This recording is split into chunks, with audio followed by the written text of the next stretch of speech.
Conservative talk show host and native New Yorker Curtis Sliwa is the GOP's choice for mayor to replace outgoing Mayor Bill de Blasio. Sliwa has some choice words for AOC last night after she wore a tax the rich ball gown to the Met Gala, one of Manhattan's most expensive and exclusive events. Sliwa has also made headlines for his unexpected support of universal basic income, pitching a 2-year pilot program that would give 500 New Yorkers $1,100 a month, not means tested and with no strings attached. And Curtis Sliwa joins us now. He's going to be discussing all of this and the rest of his campaign. Curtis, welcome to the show. Thank you for being here. My pleasure. Really, for an opportunity. So really, the real fascinating thing about your campaign is that you are the Republican candidate going up against Eric Adams, mostly, and other candidates as well, for the New York mayor, to become New York mayor. But what's interesting about you is you are a Republican who has adopted the platform of UBI, which was first made popular by, of course, Democratic presidential candidate who's now left the Democratic Party, from my understanding, Andrew Yang.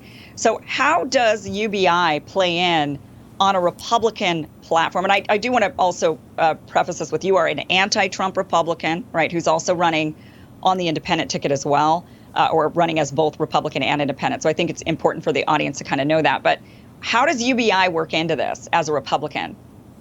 All right, well, looking at me as a candidate will give you political vertigo because I don't fit in any one box. You are correct. In the Republican primary, I had my opponent spend $2 million convincing people that I was not a Republican and a never Trumper. And he was correct. I voted for myself the first time against when it was Hillary and Trump, and the second time when it was Biden versus Donald Trump, I voted for Brock Pierce, who was the Independence Party candidate. So clearly my opponent was not lying, but I won the primary 70% to 30%, so very convincingly. Secondarily, when it comes to UBI, universal basic income, I followed Andrew Yang, followed him in the presidential primary. He was a happy warrior, unlike a lot of the other candidates who had like dog faces of doom and gloom. It's like, gee, if they smiled, there would probably be an earthquake. And I listened to what he had to say. And I said, well, this is a novel idea. And I immediately thought back to the person who is considered like the guru of modern day capitalism, Milton Friedman, Chicago University, the author of Supply Side Economics. I mean, a libertarian, clearly conservative in his values. And he was like toying with that idea, saying, if this were to be implemented and it could work, it might eliminate the huge, cumbersome social service bureaucracy, which sucks off a lot of the money before it even gets to the clients. So I looked at that. And I listened to Andrew Yang, who sort of elevated the entire discussion. And he said, we got to do it not only as a humanitarian gesture, but with no limits, no means test, because this is the future.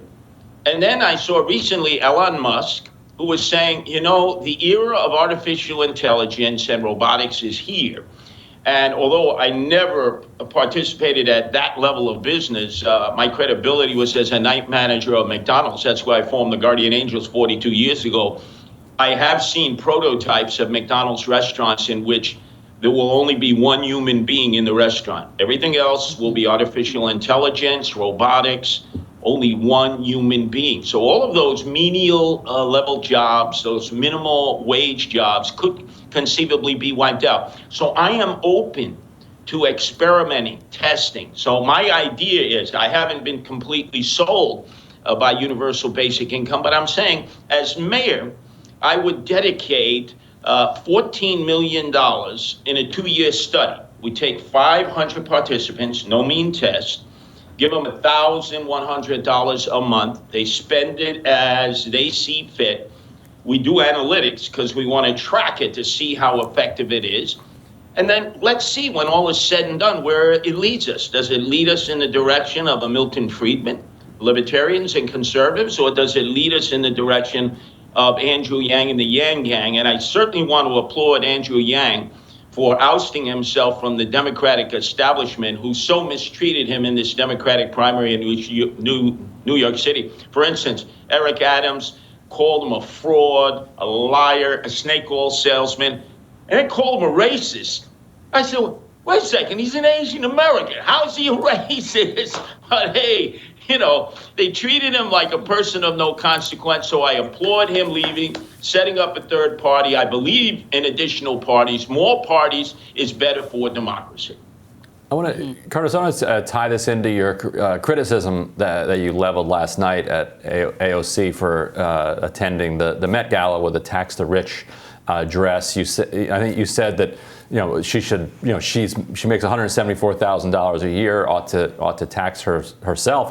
I suspect that she'd probably be fine with that. Democrats are currently pushing through about $2.9 trillion in tax increases this week that's scheduled to be marked up in the House on the rich in order to pay for a sweeping set of social programs, one of which, the child tax credit, if you had 4 kids, would be the same amount that you're offering as a UBI. Per month? Where do you come down on that program to tax the rich in order to give tax credits in the form of these child payments out to poor working class and middle class families? Oh, what I believe is, first off, when I saw AOC in that dress, I had flashbacks of Lady Gaga. There she is amongst all the trendoids, the freakazoids, the jet setters, the privileged elite. And she's enjoying herself, including our mayor, Bill de Blasio, who said he would never attend that. And he was sitting there in a very pompous, sort of pretentious way. And so I always question folks who go after the rich in this manner and then hang out with the rich, like Eric Adams, who gets wine-dined and pocket-lined in the Hamptons, Martha's Vineyard, by all the power people. So I didn't like the symbolism, others did. But when it comes to tax credits, I can speak specifically of what's happening in this city, and especially when it comes to the education of our children across the board. So whether it's public school, whether it's charter schools, whether it's religious or parochial schools, I have 3 sons, all of whom go to public schools, public high school, public junior high school, public elementary school. And I'm advocating you give $2,000 to people, especially those in need, and you give them an opportunity to get school supplies, which right now are being paid for by teachers out of their pocket, even though we have this humongous $38 billion budget in the Department of Education, which is more than 1/3 of the overall New York City budget. Teachers should not have to be reaching into their pockets. And secondarily, you, as either a guardian or a parent or grandparent, should be able to take that money, if needed, to get tutoring, to get school supplies, to get people who can babysit for you when you can't be there and your child is in need of supervision. To me, that's a start. I haven't been sold by what's going on in Washington. I see there's a big battle brewing between AOC and Manchin over this and the senator from Arizona. So let's see how that plays out. Curtis, you've recently denounced both Eric Adams and Bill de Blasio for their inaction on the, quote, horrid conditions and chaos and anarchy at Rikers Island, unexpectedly kind of aligning yourself with criminal justice and prison reform advocates. 10 detainees, as you point out, have died in Rikers since December 2019, 5 of them from suicide. Can you talk a little bit about, what you think should happen with regard to Rikers? Well, first off, I'm the only candidate running for any office in the city of New York who's actually been locked up on Rikers Island. So I think I could speak about what it's like on the inside. I've also lectured on Rikers Island. I've done radio programs from Rikers Island. So I've seen it in different prisms, through different prisms. I have been out to Rikers Island every week. Now, the de Blasio administration will not allow me to go into the tiers, will not allow me to walk through the detention centers like you saw some of the elected officials who are very pro-inmate. Their biasness is towards the inmates. They had some nice things to say about correctional officers who are suffering as the inmates are, but it was more inmate-oriented.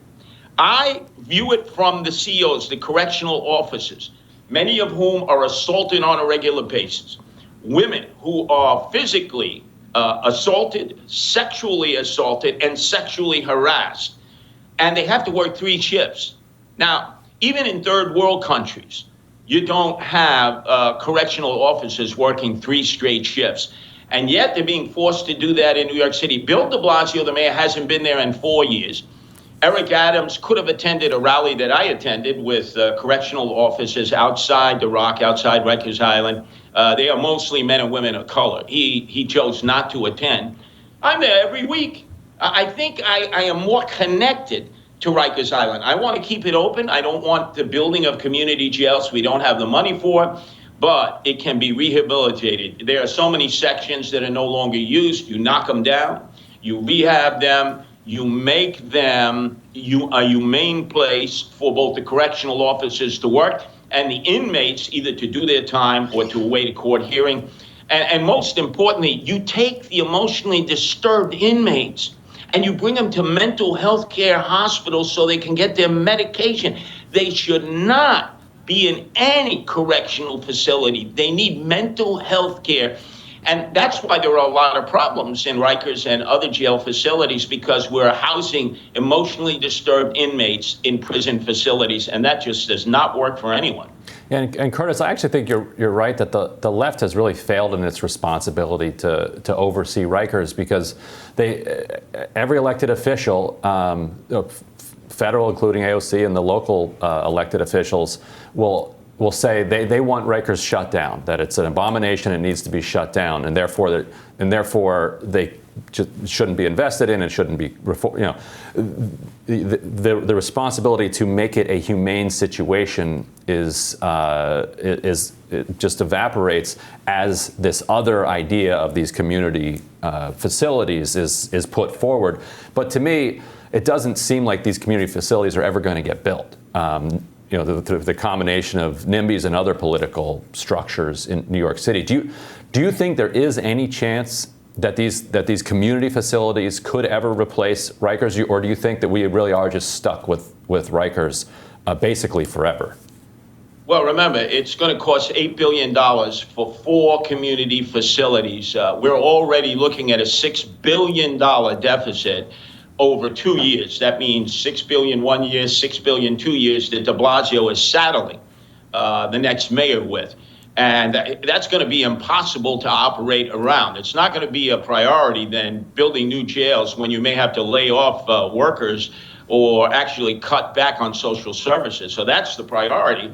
And quite frankly, I think the social justice warriors would prefer that Rikers get closed, knowing that a lot of these prisons would not be built, and that rather than house inmates who either are doing a year or less because they've been sentenced, or they're being sent upstate, they're waiting in Rikers before doing further time, or they haven't been able to make bail, they would much prefer them to be paroled out into the streets. And to me, that's a recipe for a lot of problems. It doesn't really help anybody involved in that process. Yeah, and to me, Rikers is a blot on humanity, and if they can't close it, they have to do something so it's no longer a blot on humanity. Something has to give here. But Curtis, and also, understand this: that's a valuable piece of real estate. It's parallel to LaGuardia. It's easy access from Astoria, where you have a lot of hipsters, millennials, and well-heeled people living. Those developers who have wine-dined and pocket-lined de Blasio and Eric Adams, and before that Cuomo, who actually led the charge for this, that disgraziato Cuomo. They want that piece of property, that rock. Understand that does factor into this. Yeah, no doubt. Curtis, thank you for joining us. Oh, my pleasure, anytime. And we'll have more Rising right after this.